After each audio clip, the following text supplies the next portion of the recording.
At para sa ating mga balita, Vladimir Putin, malapit na daw mamatay. Mamamatay na si Vladimir Putin sa lalong madaling panahon at yan ay isang katotohanan.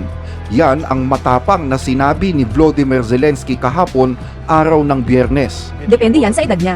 Malapit na siyang mamatay. Gaano nakalapit ang katotohanan yun? At matatapos na ba lahat ito?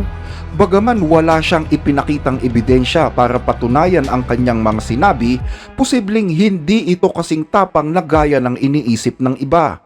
Sa loob ng maraming buwan at taon, nag-viral kasi ang mga espekulasyon tungkol sa mahinang kalusugan ng 72 taong gulang na lider ng Russia. Maging ang pisikal na anyo ni Putin ay naging sentro din ng tawag atensyon, lalo na nang lumabas ang mga larawan na namumula ang mga mata niya at may isang misteryosong pasa sa kanyang kamay. Mga larawan na lalong nagpapatindi sa mga haka-haka tungkol sa lumalalang kondisyon ng kanyang kalusugan. Lalo pang ikinagulat ng marami ang ilang larawan na lumabas nitong mga nakaraang taon kung saan makikita si Vladimir Putin na may kapansing-pansing peklat sa kanyang leeg, na lalo pang nagpatindi sa mga teorya na posibleng sumasailalim siya sa operasyon para sa thyroid cancer. Mula pa noong simula ng digmaan sa Ukraine, meron ding mga ulat na palagi siyang may kasamang espesyalistang doktor sa kanser. Bukod dito, isa pang nag-leak na impormasyon mula sa US Intel ang tila nagkumpirma na sumasailalim nga siya sa chemotherapy.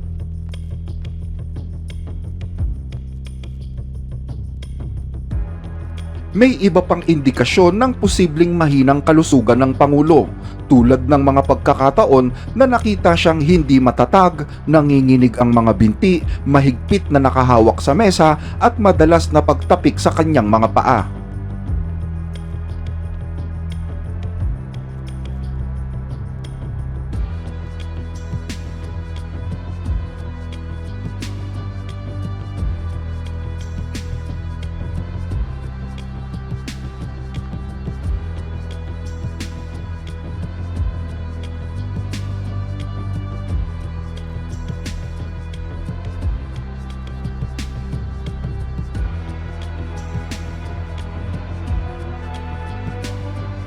Ayon sa mga eksperto, posible umano na mayroon siyang Parkinson's disease, isang teorya na suportado naman ng isang dating opisyal sa British Intelligence na nagsabing may mga impormante siya na nagpapatunay na may malubhang problemang medikal ang nasabing lider.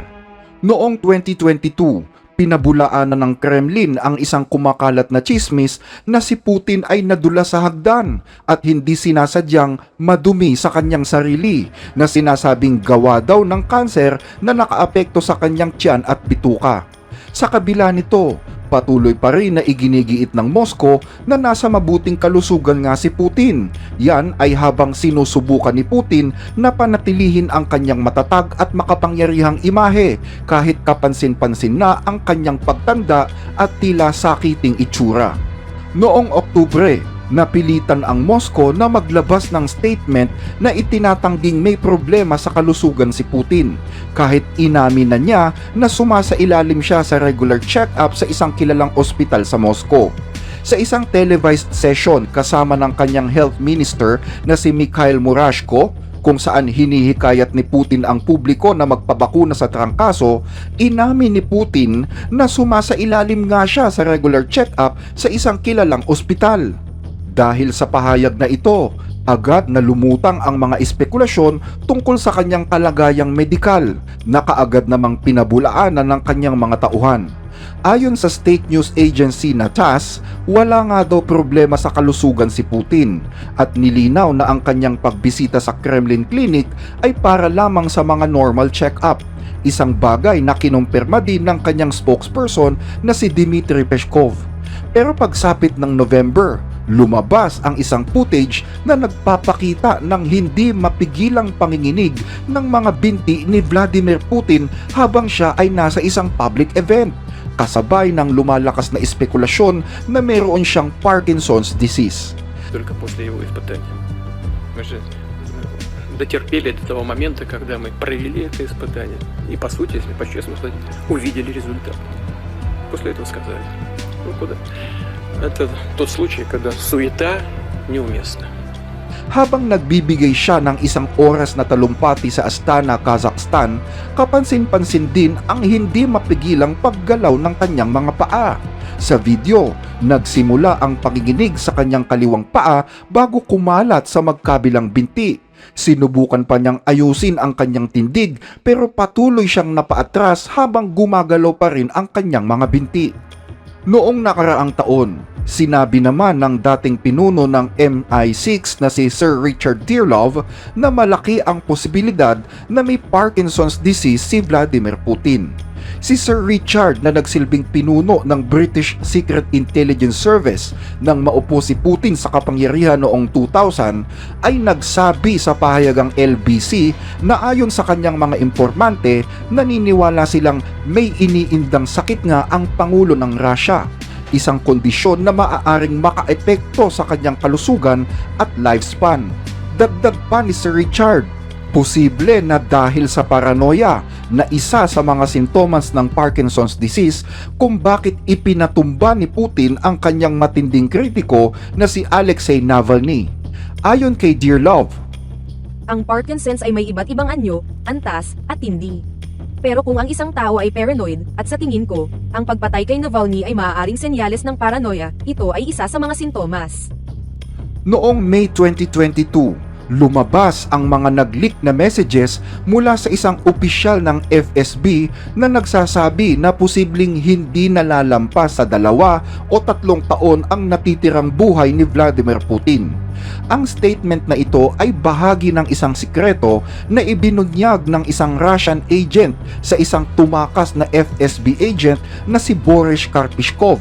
Sinasabi rito na si Putin ay may malubha at mabilis na lumalalang uri ng kanser at unti-unti na rin siyang nawawala ng paningin. Ayon pa sa mensaheng ito, ayaw daw ni Putin na magsuot ng salamin dahil baka isipin ng publiko na mahina na siya. Sa halip, madalas siyang magalit sa kanyang mga tauhan at sinasabing hindi na niya makontrol ang kanyang emosyon. Noon namang Hulyo ng taong yon, sinabi ni Major General Kirilo Budanov, pinuno ng Ukrainian intelligence, na ayon sa kanyang mga espiya na nakapasok sa Kremlin, mayroon nga daw ilang malulubhang sakit si Putin. Sinabi pa niya na wala na nga daw mahabang buhay na naghihintay kay Putin at ayon sa kanyang tansya, posibleng matagal na ang 2 taon sa kanyang buhay. Lumabas ang mga pahayag na ito kasabay ng isang insidente kung saan nakita si Putin na nakayuko sa kanyang upuan, mahigpit na nakahawak sa mesa at tila nahihirapang magsalita habang nakikipagpulong kay dating Defense Minister Sergei Shoigu. Bukod dito, naging usap-usapan din ang kanyang kalusugan noong pandemya, lalo na nang magpatupad siya ng matitinding security measures kung saan ang sinumang opisyal na makikipagkita sa kanya ay kailangan munang mag-quarantine ng hindi bababa sa 2 linggo bago siya makita. Kasabay nito, lumabas din sa media ang tanyag na long table ni Vladimir Putin. Yan ay para mapanatili ang distansya niya mula sa ibang tao.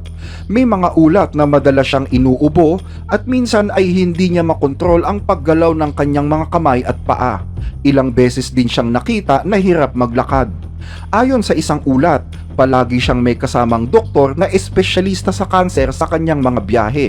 Napansin din ng marami na matagal siyang hindi nagpapakita sa publiko habang ang Kremlin ay naglalabas naman ng mga pre-recorded meeting para magmukhang abala pa rin siya sa trabaho.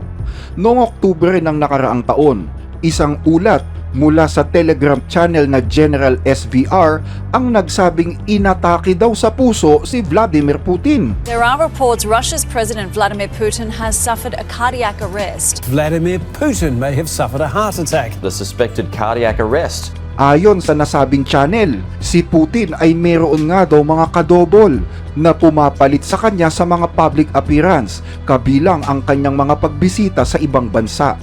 Ayon pa sa ulat, matapos daw siyang atakihin sa puso, ni-revive siya ng mga doktor at dinala sa isang espesyal na intensive care unit sa kanyang mismong bahay. Ayon pa sa channel na ito, agad daw siyang niresuscitate ng mga doktor matapos makita na inatake siya sa puso, na ibalik ang tibok ng kanyang puso at nagkamalay siyang muli. Itinanggi naman ng Kremlin ang mga aligasyong ito. Ayon sa tagapagsalita na si Dmitry Peskov, maayos ang kanyang kalusugan, isa na naman daw itong peking balita. Dagdag pa ni Peskov, ang mga ganitong kwento daw ay paulit-ulit na lumalabas at wala itong epekto sa kanila, kundi ang mapangiti na lamang. Bukod sa mga usapin tungkol sa kanyang kalusugan, may mga haka-haka rin na regular siyang sumasailalim sa Botox treatment upang magmukha siyang mas bata. Minsan din siyang nakitang nagkakamot sa kanyang mukha na lalo pang nagpalakas sa mga espekulasyong ito. Hanggang dito ang ating mga balita. Muli ay maraming salamat po sa inyong pakikinig.